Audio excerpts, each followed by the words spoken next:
কাঁদে দেখো দমিনী সবরী সেই পুণ্যের কথা সখীরে সেই পুণ্যের কথা শোনাবো সারি সারি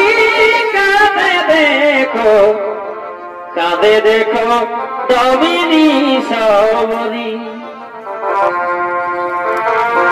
এবং মোদের ভুল ক্ষমা সখীরে মোদের ভুল ক্ষমা আজি কর দয়া করি কাঁদে দেখো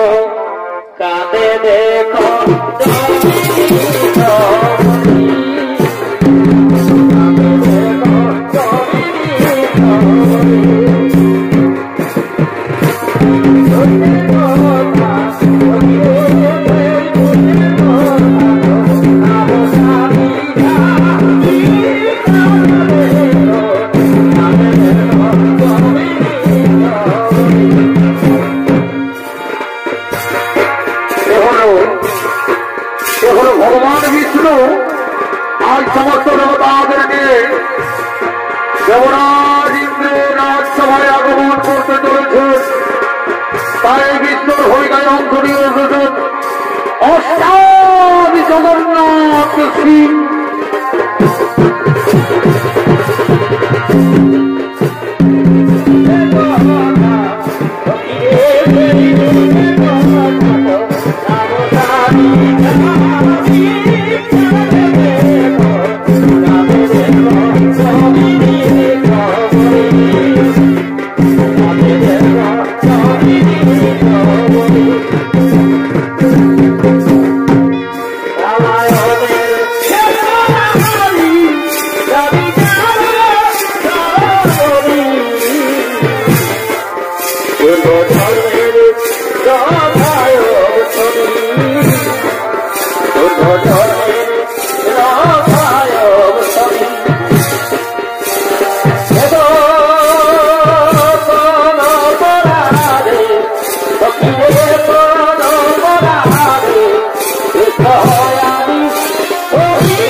সমস্ত দেবতাদের জানাই সাদর অভিনন্দন। সত্যকে আমাদের আনন্দের দিন, কারণ ত্রিলোকের মহানায়ক ভগবান বিষ্ণু আগমন করেছেন এই দেবরাজ ইন্দ্রের রাজসভায়। প্রভু নারায়ণ এই দেবরাজ ইন্দ্রের প্রণাম গ্রহণ করুন। ভগবান দেবরাজ ইন্দ্রের প্রণাম গ্রহণ করুন। আয়ুষ্মান ভব। হে কি ইন্দ্র, তুমি সমস্ত দেবতাদের রাজা হয়ে আজ তোমার সর্বরাজ্যে এমন নীরব নিথর কেন? না না প্রভু, আমার স্বর্গরাজ্য আর নিরবৃত থাকবে না। কারণ কর্তার ইচ্ছা না হলে তো কর্ম হয় না প্রভু। আমি এক্ষুনি সমস্ত অপসরাদের থেকে নানা প্রকার নৃত্য গীতের আয়োজন করবো। তোমরা তাড়াতাড়ি ছুটে এসো দেবরাজ ইন্দ্রের রাজসভায়।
ভগবান বিষ্ণুকে দেখছ?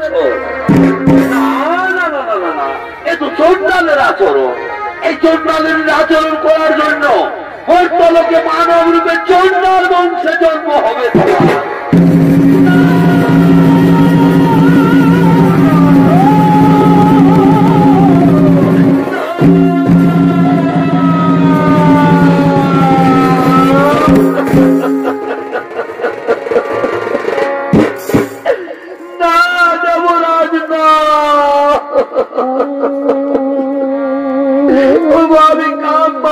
মুগ্ধ হয়ে অপলক দৃষ্টিতে ভগবান বিষ্ণুকে দেখিনি।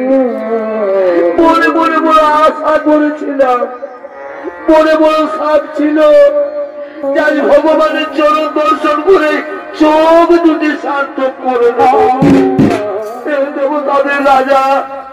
এর জন্য আমাকে ভয়ঙ্কর অভিশাপ দিও না।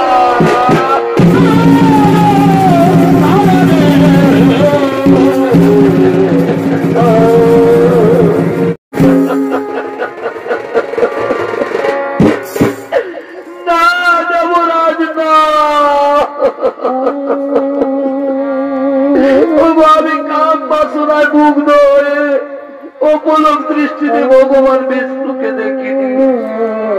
মনে মনে বড় আশা করেছিলাম, মনে বড় সাপ ছিল, যাই ভগবানের চরণ দর্শন করে চোখ দুটি সার্থক করে দেব তাদের রাজা।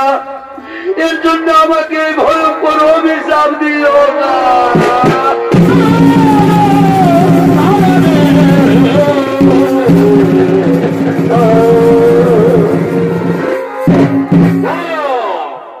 দেবরাজের অভিশাপ কোনদিনও ব্যর্থ হবে না। তবে নারায়ণ যদি ইচ্ছা করেন তাহলে কিছুটা লোক করে দিতে পারে। প্রভু অন্তর্যামী নারায়ণ, তুমি নন্দনের কথা সবই জানো ভগবান। তোমার চরণ দর্শন করে যদি চন্ডাল বংশে জন্ম নিতে হোক তা তো আমার কোনো দুঃখ নেই, কিন্তু হে প্রভু আমি যে তোমার চরণ দর্শন না করে বাঁচতে পারি না।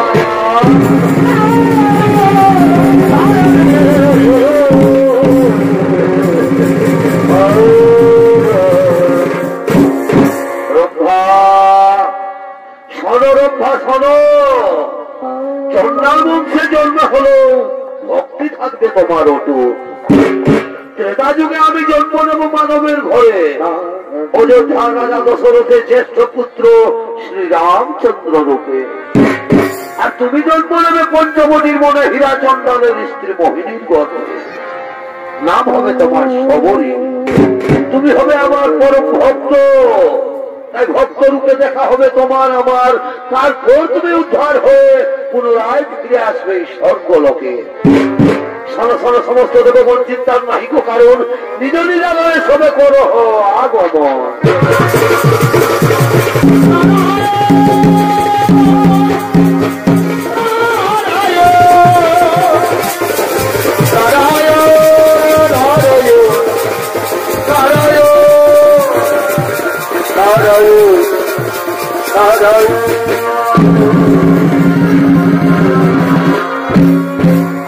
পঞ্চমতের মনে হীরা চন্ডাল ও তার স্ত্রী মোহিনী তারা সন্তানহীনা, তারা কাঁদতে কাঁদতে আগমন করতে চলেছে।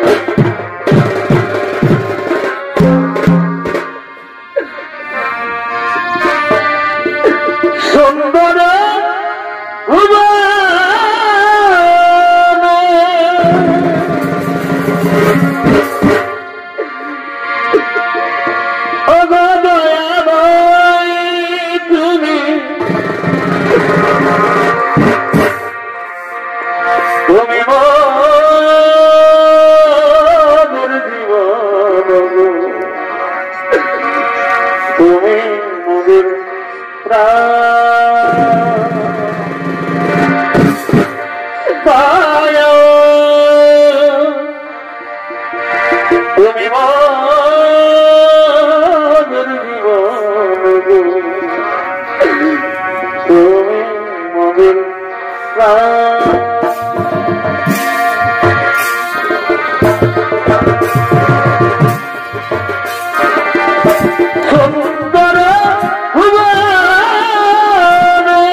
কেমন অপরাধ করেছিলাম তোমার চরণে, যার ছোট দাঁত বলে সবাই আমাদের ঘৃণা করে, আর সন্তানহীনা বলে কেউ আমাদের মুখ দেখতে চায় না।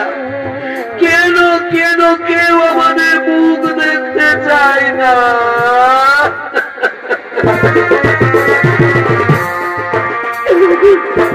এই দুনিয়ায়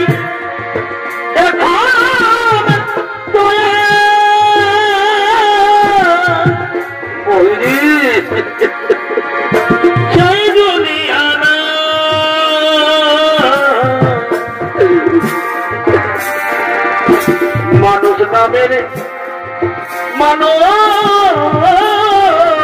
আছে দুনিয়া বোঝা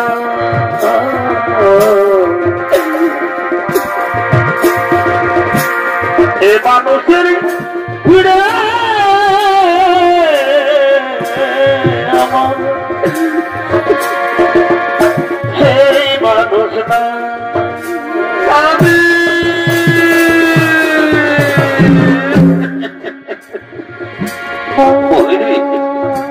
মোহিনী আর কত চোখে জল দিবে মোহিনী তোমার চোখের জল যে আমি আর সহ্য করতে পারছি না মোহিনী তোমার চোখের জল আমি আর সহ্য করতে পারছি না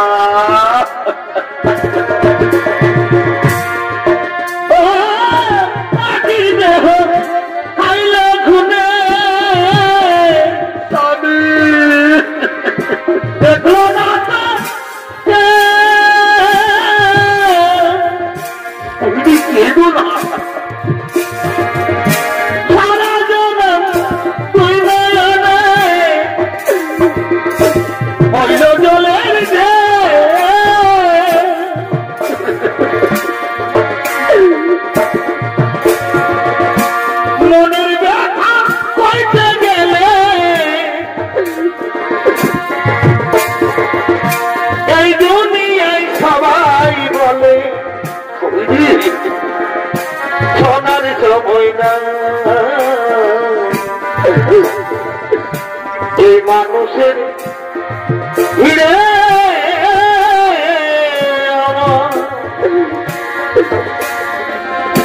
সেই মানুষ আমি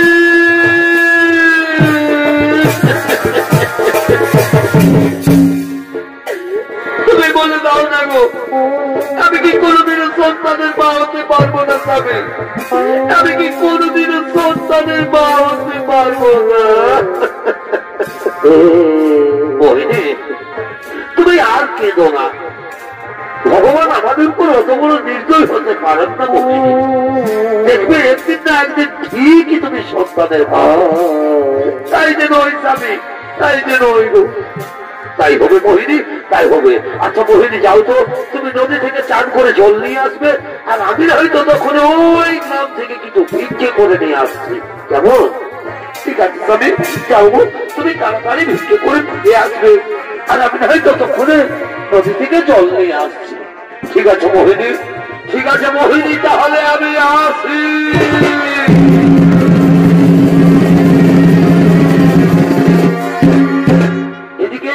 মোহিনীর নদীর ঘাটে চান করতে গেলে সেই গ্রামের কিছু রমণী নদীর ঘাটে জল তোলার জন্য আগমন করতে চলেছে এগো নদী পারে বিহারে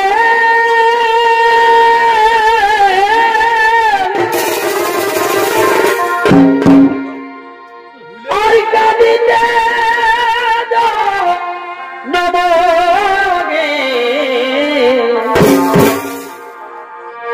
নদী পারে বিহারে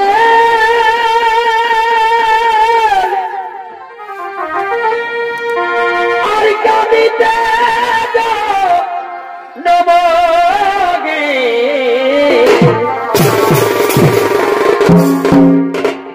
ছেলে কেটে করে দেওয়াই চায় কেন কেন গো এগো ছেলে কেটে করে জামাই চায় দিদি বুঝে নাই গো বুঝে নাই ও খাল ভরাই চুগুরু দেখাই গো বুঝে নাই খাল ভরাই চুগুরু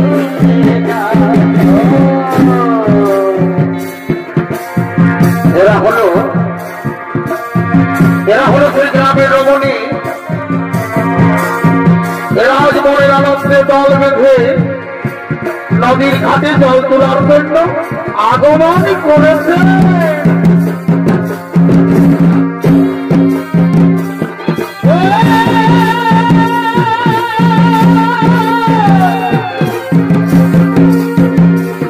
আর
মোহিনী, তুমি আজ অসময় জলের ঘাটে বসে রয়েছো।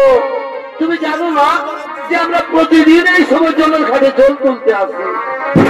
তুমি ছোট জাত চন্ডাল, তোমার মুখ দেখা তো আমাদের পাপ। না না, তার উপর আবার সন্তানই না, লক্ষ্মী ও প্রয়া, এভাবে তোমার লজ্জা করো না। চলো চলো, আমরা না হয় অন্য ঘাটে জল তুলে নিয়ে যাই। এ নারী নয়, এ নারী নয়, এ নারী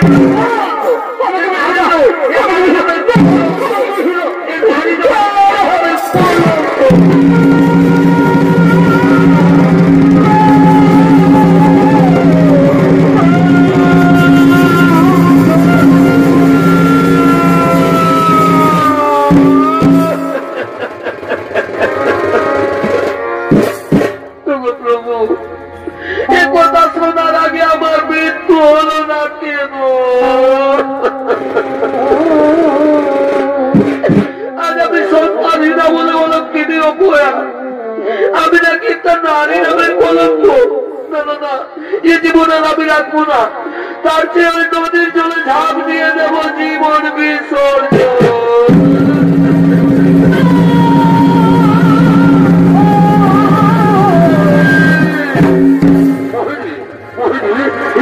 তুমি কি করতে চেয়েছিলে মোহিনী? তুমি কি করতে চেয়েছিলে? তুমি জানো না যে আত্মহত্যা মহা? চলো চলো মোহিনী, তুমি এখন ঘরে ফিরে চলো। জানো মোহিনী, আজ না ভিক্ষে করে ফেরার পথে এ বৃক্ষের তলায় বিশ্রাম করছিলাম। হঠাৎ কে যেন স্বপ্নের মতো আমাকে বলছে, হীরা চন্ডাল, তুমি আর চিন্তা করো না, তোমার ঘর আলো করে এক কন্যা সন্তান জন্মগ্রহণ করবে। আর জানো মোহিনী, সেই কন্যা নাকি হবে ভগবান বিষ্ণুর পরম ভক্ত। চলো মোহিনী, চলো এখন ঘরে ফিরে চলো, রান্না করবে চলো।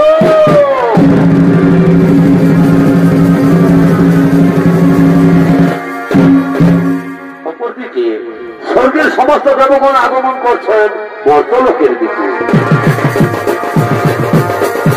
একেবারে ভাগবত হরে, একেবারে উদয়ন্ত হরে,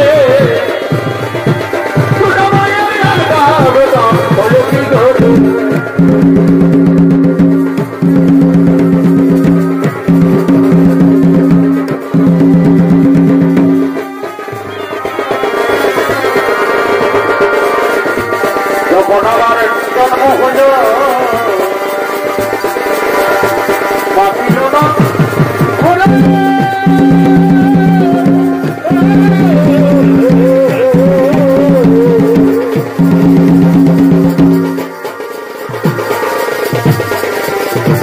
যখন আমার জন্ম হল বাঁচিল না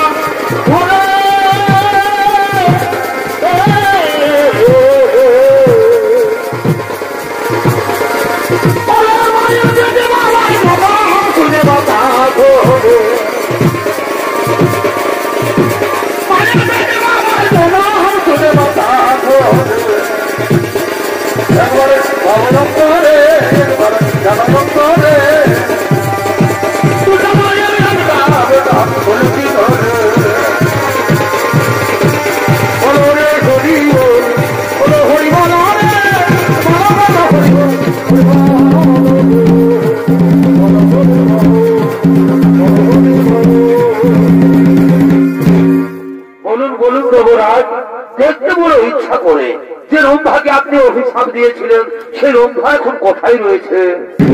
শোনো শোনো সমস্ত দেবগণ, যে রম্ভাকে আমি অভিশাপ দিয়েছিলাম ভগবান বিষ্ণু সেই রম্ভাকে হীরাচন্দ্রের স্ত্রী মোহিনীর গর্ভে জন্ম দিতে চলেছে।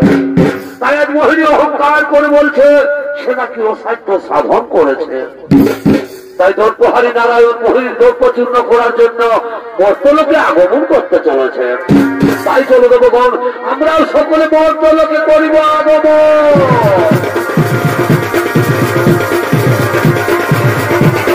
বলো রে হরি বল, বলো হরি বল, বলো হরি বল, হরি বল, বলো হরি বল, বলো হরি বল।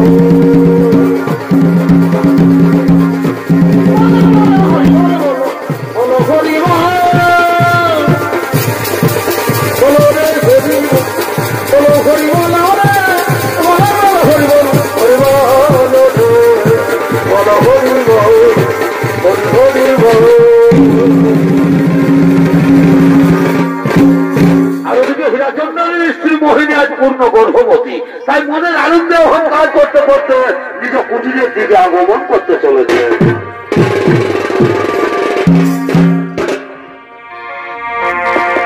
ওই জীবনটা জারি ব্যথায় ভরা,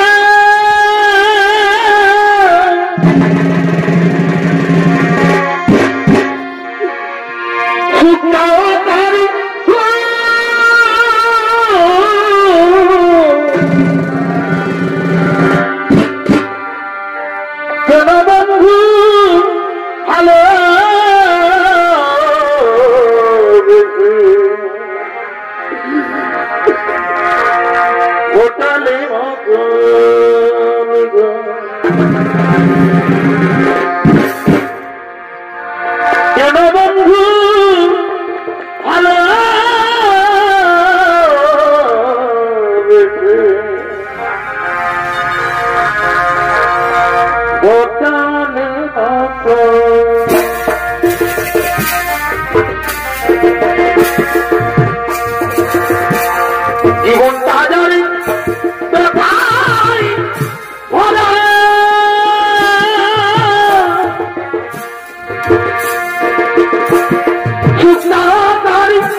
আমি তো চন্ডালিনী ছোট জান, আমার মুখ দেখলে লোকের পাপ হই।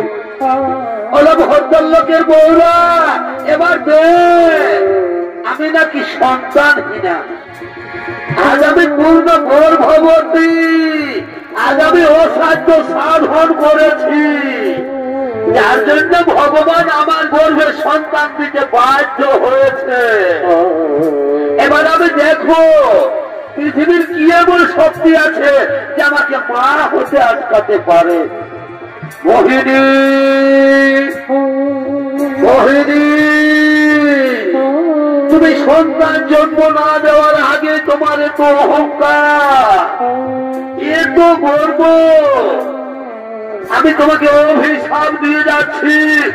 তুমি সন্তানের মা হবে ঠিক, তুমি সন্তানের জন্ম দেবে তাও ঠিক, কিন্তু তোমার সন্তান পৃথিবীর আলো দেখবে ঠিকই, তুমি তার মুখ দর্শন করতে পারবে না।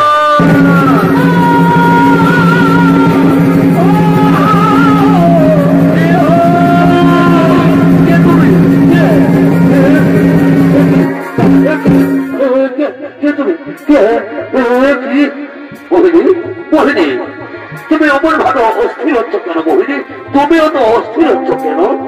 মোহিনী, তোমার তো কিছু হয়নি। মোহিনী, না আমার কিছু হয়নি গো, আমার শরীরটা খুবই ক্লান্ত ক্লান্ত লাগছে। যাও না স্বামী, আজ আমি 3 দিন কিছু খাইনি গো। যাও না, তুমি ওই গ্রাম থেকে কিছু বিক্রি করে আমার জন্য খাবার নিয়ে আসবো গো। ঠিক আছে মোহিনী, ঠিক আছে, তুমি কুটিরে বিশ্রাম করো, আমি এখনই তোমার জন্য ভিক্ষে করে খাবার নিয়ে আসছি। স্বামী তুমি যেন তাড়াতাড়ি ফিরে এসো গো। ঠিক আছে মোহিনী, আমি এক্ষুনি ফিরে আসবো, তুমি কুটিরে বিশ্রাম করো। মোহিনী, মোহিনী আমি আসি। স্বামী তুমি যেন তাড়াতাড়ি ফিরে এসো। আমার গর্ব যন্ত্রণা করছো কেন? এই যে অসহ্য যন্ত্রণা। স্বামী তুমি যেও না।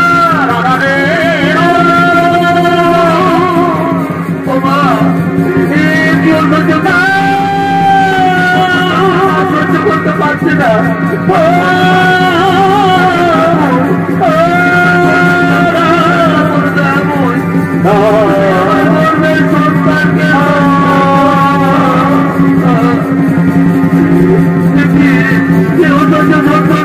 আমি সহ্য করতে পারছি না।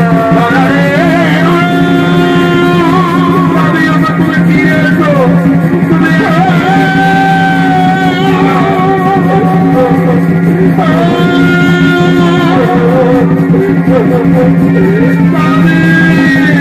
তুমি কোথায় গেলে? তুমি ফিরে এসে যাবো।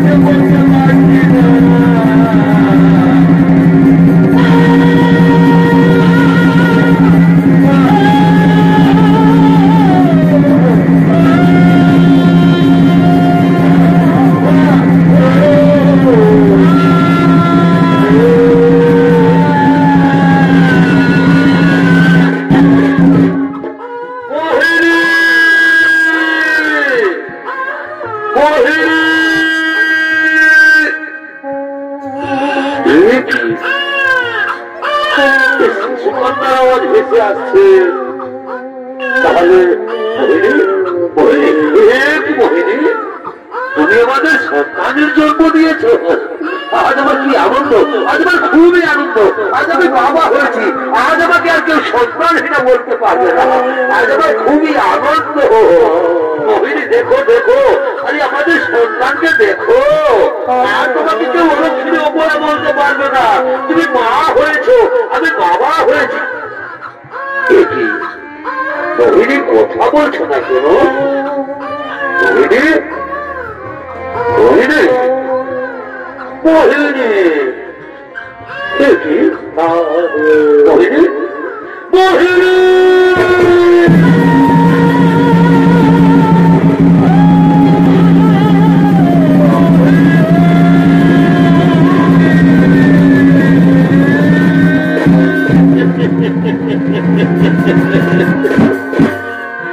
তুমি কি করেছ মোহিনী?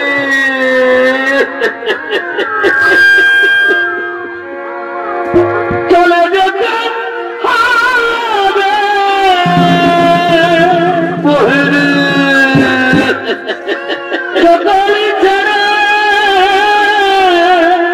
তুমি আমাকে খাবার আনতে পারবে, এরকম ভাবে আমাকে ছেড়ে চলে যেতে পারো না। আসলে রে শোনো,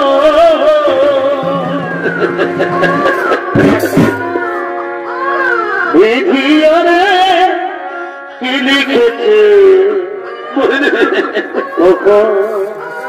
তার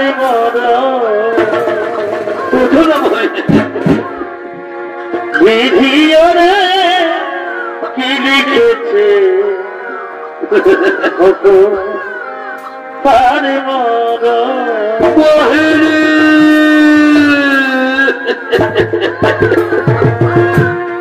চলে যেতে হবে। আমি যে তোমার জন্য খাবার দিয়ে এলাম বলি,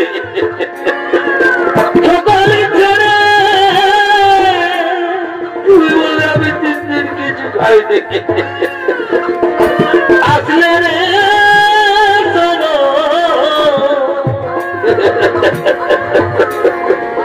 বিধিরে কি লিখেছে তার মন।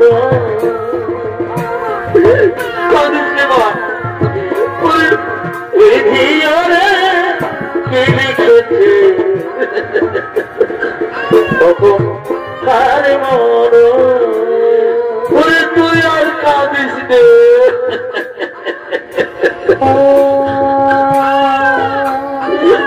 কাঁদিস নে মা। ওই তোর মা তোকে ছেড়ে চলে গেছে। যাবো না, আমি যদি কোনোদিন ছেড়ে যাবো না রে, আমি যদি কোনোদিনও ছেড়ে যাবো না।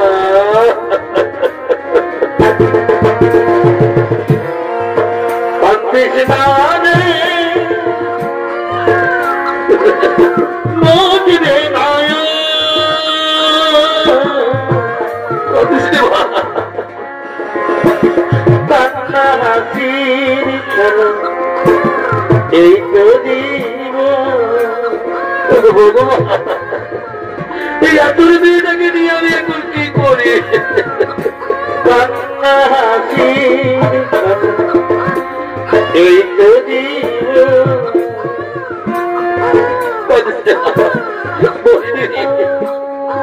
তুই আমাকে ছেড়ে পৃথিবী ছেড়ে চলে গেলে বইনি,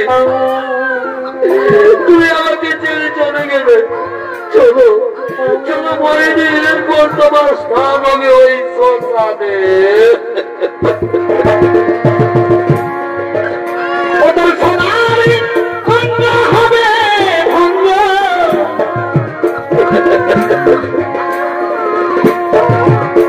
ওদের সোনারি ভঙ্গ হবে ভঙ্গ। ভগবান উড়ে হবে কেমন তোমার লীলা মেলা কাছে যাবে উড়ে কইলারি। চলো চলো তোমার ওই শ্মশান ঘাটে পৌঁছে দি, লীলা কাছে যাবে উড়ে কইলারি। এসো এসো,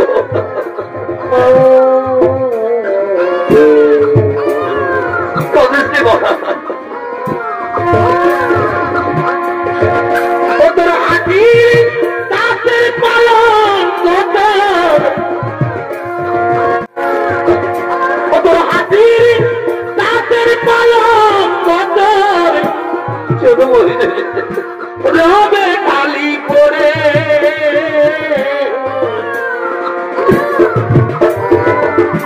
রবি দেবী ভব পারে বাসে ধলাই চড়ে।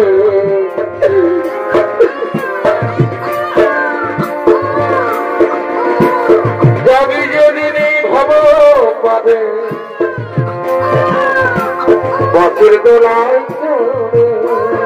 চলো বলিনি, চলো তোমায় বই শ্মশানের দোলাইতে।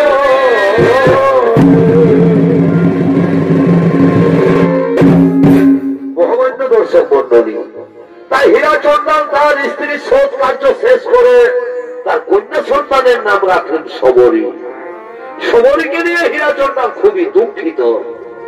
সেই ছোট্ট শবরীকে লালন পালন করতে করতে শবরীর 6 বছর বয়স হলে হীরাচন্দন মারা যান।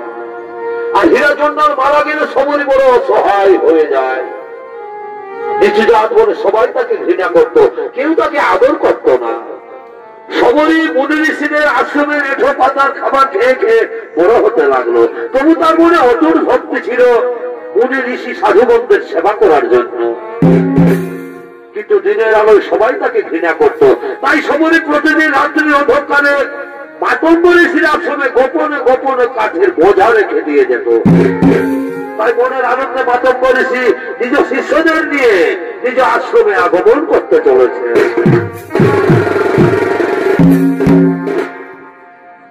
জন্মিলে চলিতে পারে যথা বলি তারে, জন্মিলে চলিতে পারে যথা বলি তারে, ওরা পারিলে যথা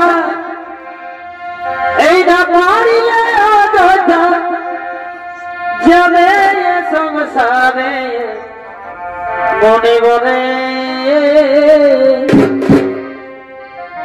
লিখেছে বেদের বছরে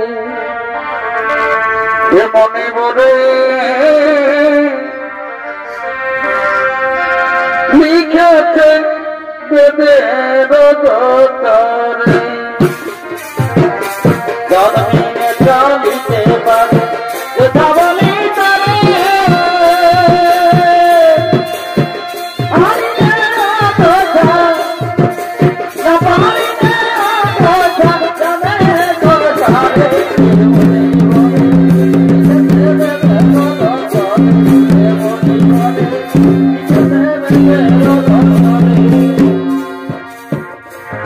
হলো মহামণি মাতঙ্গ আজ বড় আনন্দে তার শিষ্যদের নিয়ে নিজ আশ্রমে আগমন করেছেন।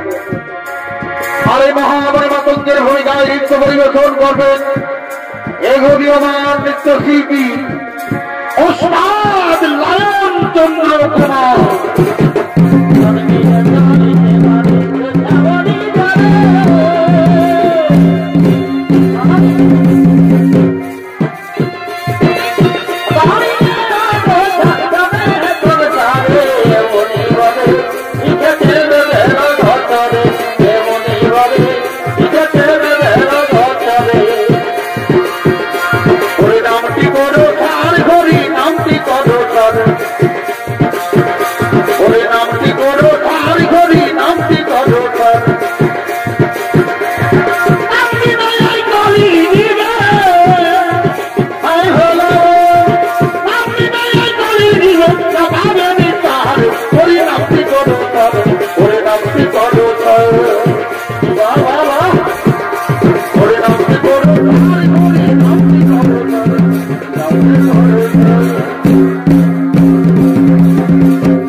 প্রণামতম চরণে গুরুদেব, প্রণাম চরণে নব। শোনো শোনো মুনি ঋষিগণ, আমি অনেকদিন ধরে দেখে আসছি আমাদের আশ্রমে রান্না করার সমস্ত সামগ্রী শেষ হয়ে যায়, কিন্তু আজও পর্যন্ত কাঠের কোনো অভাব দেখছি না। আমার তো মনে হয় কেউ যেন চুপি চুপি এই আশ্রমের কাঠের বোঝা রেখে দিয়ে যায় না তো। সে কি গুরুদেব, সে কি কে হতে পারে সেমন মহান ব্যক্তি?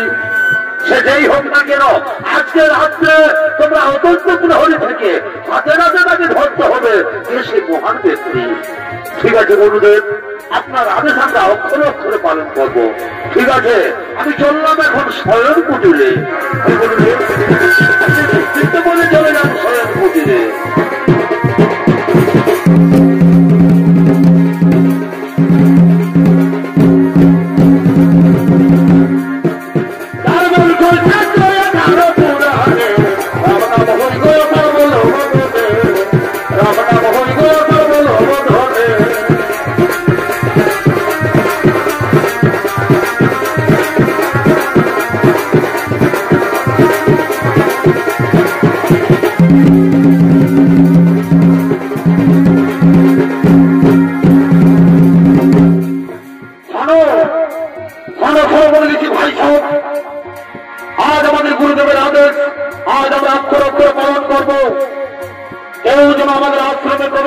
না পারে, তাই আজ আমরা অত্যন্ত প্রহরী।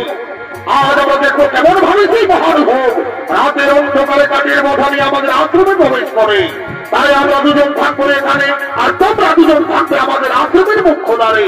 তাই কেমন ভাবে কি করে আমাদের আশ্রমে প্রবেশ করে।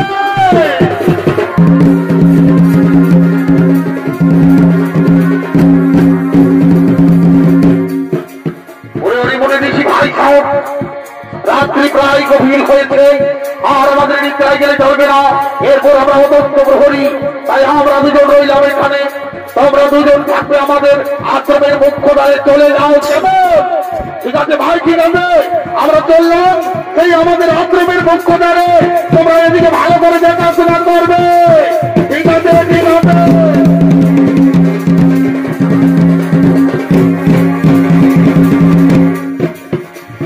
আর ওদিকে সেই শবরী প্রতিদিনের নাই, আজও সেই গভীর রাত্রে গোপনে গোপনে কাঠের বোঝা নিয়ে মাতঙ্গ ঋষির আশ্রমে প্রবেশ করেছে। আর কাঁদতে কাঁদতে ঠাকুরকে বলছে, ও ভগবান, দয়াময়, ছোট জাত বলে সবাই আমাকে ঘৃণা করে, তাই তো রাতের অন্ধকারে মনি ঋষিদের আশ্রমে গোপনে গোপনে কাঠের বোঝা রেখে দিয়ে যায়, যাতে কাঠের অভাবে মনে ঋষিদের অনাহারে না থাকতে হয়। এর জন্য তুমি আমাকে ক্ষমা করে দিও ভগবান। এর জন্য এই ছোট জাত সমরীকে ক্ষমা করে দিও।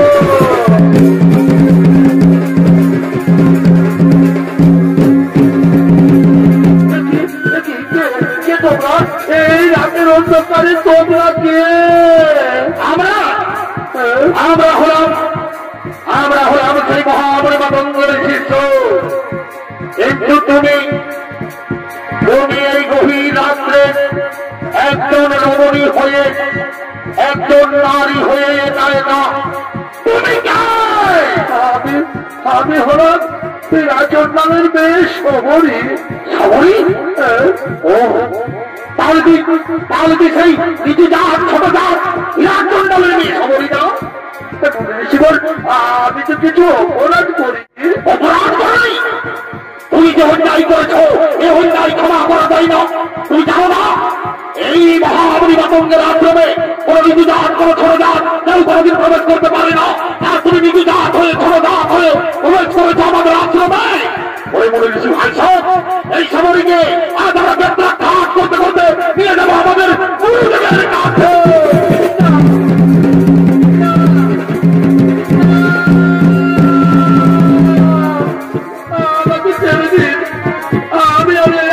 কোনদিন আসবো না, আমাকে ছেড়ে দেবো। ওই শয়তানি, তুই জানিস না আমরা মনি ঋষি কত কঠোর তপস্যা করে ভগবানকে বাবার আশায় বসে থাকি, আর তুই আমাদের করতে চেয়েছিস। ওই শয়তানি, ওই মনি ঋষি ভাই সব এই শবরীকে আজ আমরা পানির তলায় তুলে দেবো।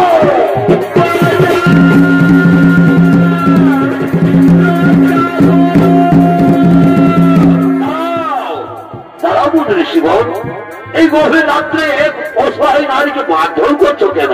গুরুদেব এই দেখুন গুরুদেব, এই হলো সেই হীরাজন নামের মেয়ে শবরী। এই ছোট জাত শবরী প্রতিদিন আমাদের আশ্রমে চুপি চুপি কাঠের বোঝা নিয়ে আসে। মনি ঋষিগণ, এই শবরী শুধু কাঠের বোঝা এনে দেয় না, এই শবরী প্রতিদিন গভীর রাত্রে আমাদের আশ্রমে ঝাড়ু লাগায়, ফুল পাতে, আবার গোপনে গোপনে মনি ঋষিদের সেবাও করে যায় এই শবরী। গুরুদেব, তাহলে আমাদের ভুল হয়ে গেছে গুরুদেব, আমাদের ক্ষমা করে দিন গুরুদেব, আমাদের ক্ষমা করে দিন। তথাস্তু। মা শবরী, তোমাকে দেখে আমি খুবই আনন্দিত হয়েছি মা, আজ আমি খুবই আনন্দিত হয়েছি। কারণ মুচি হয়ে সূচি হয়ে যদি কৃষ্ণ পুজো, আর সূচি হয়ে মুচি হয়ে যদি কৃষ্ণ পদে। মা শবরী, আজ থেকে তুমি এই আশ্রমের সমস্ত দায় দায়িত্ব পালন করতে পারবে। আজ থেকে এই আশ্রমের সমস্ত দায় দায়িত্ব তুমি পালন করবে। তোমার শরীরে নবভক্তির সঞ্চার হয়েছে, তোমার শরীরে নবভক্তি উদয় হয়েছে। মা শবরী, দেখবে এই আশ্রমে একদিন তুমি ভগবান রামের দর্শন পাবে। এটাই মাতঙ্গ ঋষির আশীর্বাদ। মনি ঋষিগণ, সবরীকে অন্ত কুটিরে নিয়ে চলো, আজ আমি একে গুরু দীক্ষায় দীক্ষিত করে দেব।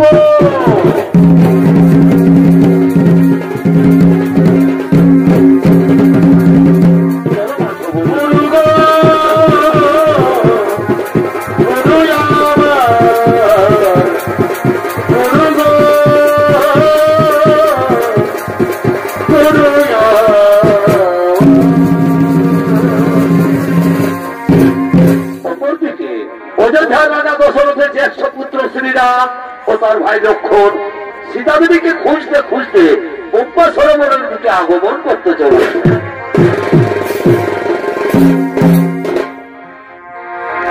রাম কাহানি শোনো রে, রাম কাহানি, রাম কাহানি सुनो रे, राम कहानी कहत सुनते आवे, कहत सुनते आवे आँखियों में पानी। राम कहानी सुनो रे, राम कहानी,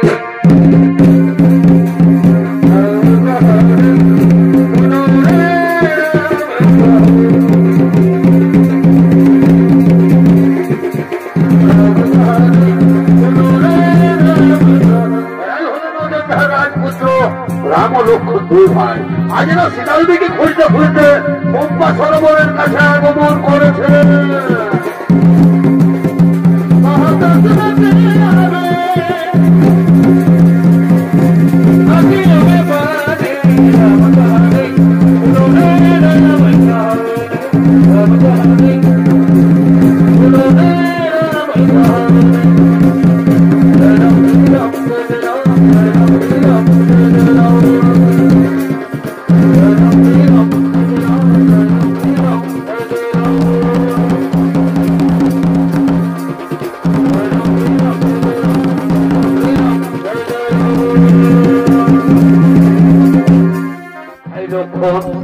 এই তো সেই পম্পা সরোবর, কিন্তু কই পম্পা সরোবরের কাছে কোনো কুটির বা কোনো আশ্রম দেখা যাচ্ছে না। তাহলে কোথায় কোথায় মাতা সবরীর আশ্রম কোথায়? দাদা ওই দেখো দাদা, ওই অদূরে একটি কুটির দেখা যাচ্ছে। তাহলে কি ওটাই হতে পারে মাতা সবরীর কুটির? চলো দাদা, চলো ওই কুটিরে চলো।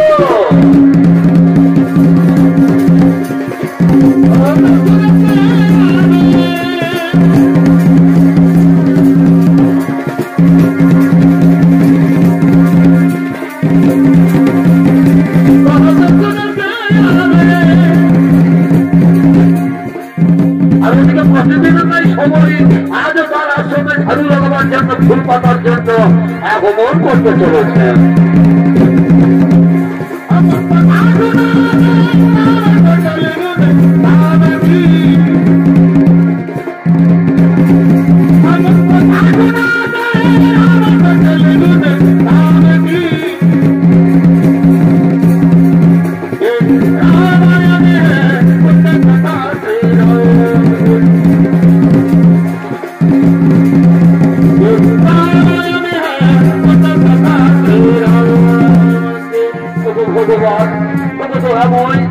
আমি যে তোমার আশার পথে বসে আছি ঠাকুর, আমি প্রতিদিন তোমার আশার পথে ঝাড়ু লাগাই, ফুল পাতি মনে প্রাণে আমি বিশ্বাস করি আমার গুরুদেবের কথা। একদিন না একদিন এই আশ্রমে তোমাকে আসতে হবে ভগবান, একদিন না একদিন এই আশ্রমে তোমাকে আসতেই হবে।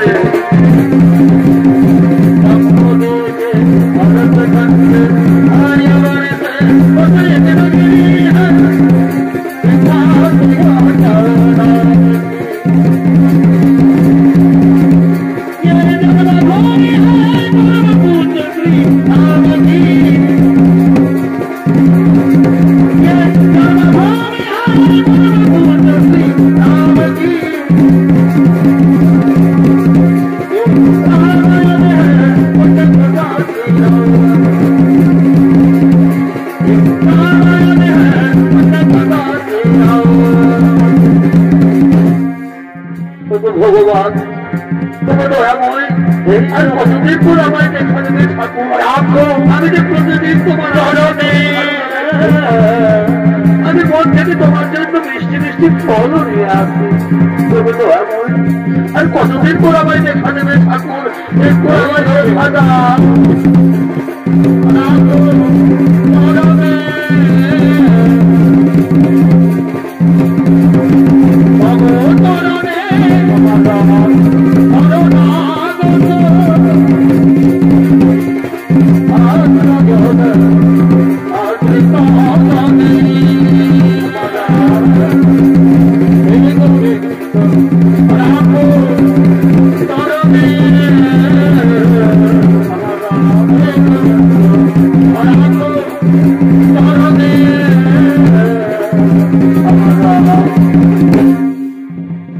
আমার ভজনী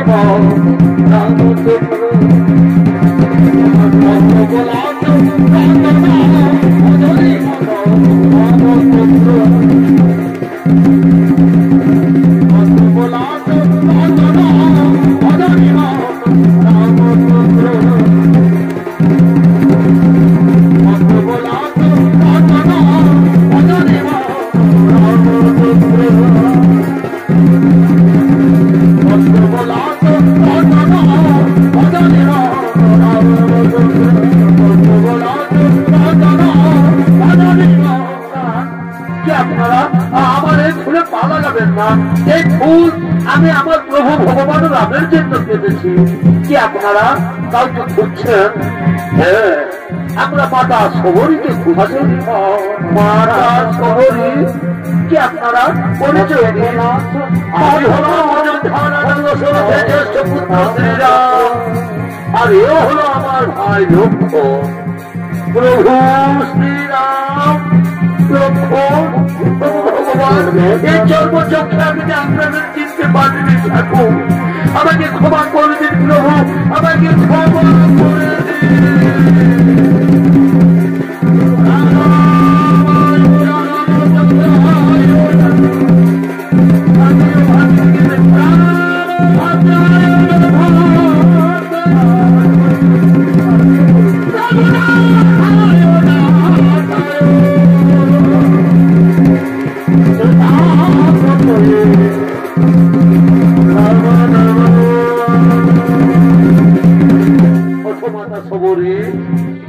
মাতা সবরী।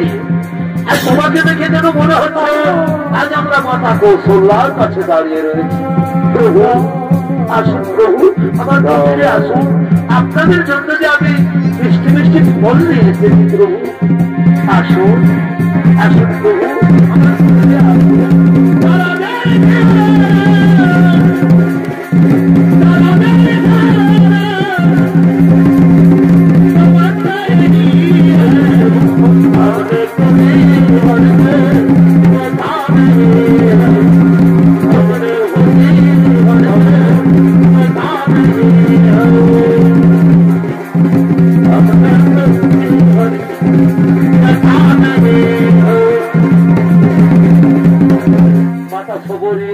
তাহলে এরপর ঋষভুক পর্বত যাওয়ার ভোট দেখিয়ে দাও মাতা। প্রভু এই সর্বত থেকে সোজা পূর্বে পুরুষ রাস্তা যেতে হবে, তারপর সুরঙ্গ রাস্তা হবে, সেই সুরঙ্গ রাস্তা পার করলে সেখানে হবে ঋষভুক পর্বতের প্রথম তলা। সেখানে যে আপনার এক পরম ভক্ত হনুমান রয়েছেন প্রভু, সেখানে আপনার এক পরম ভক্ত হনুমান রয়েছে। ঠিক আছে মাতা সবরী, তাহলে তুমি আমাদের বিদায় দাও মাতা। না প্রভু, তার আগে তো আপনি আমাকে বিদায় দেবেন, তার আগে আপনি আমাকে বিদায় দিন প্রভু। আমি যেন আমার গুরুদেবের কাছে চলে যেতে পারি প্রভু, আমি যেন আমার গুরুদেবের কাছে চলে যেতে পারি। তাই হবে মাতা সবরী, তাই হবে।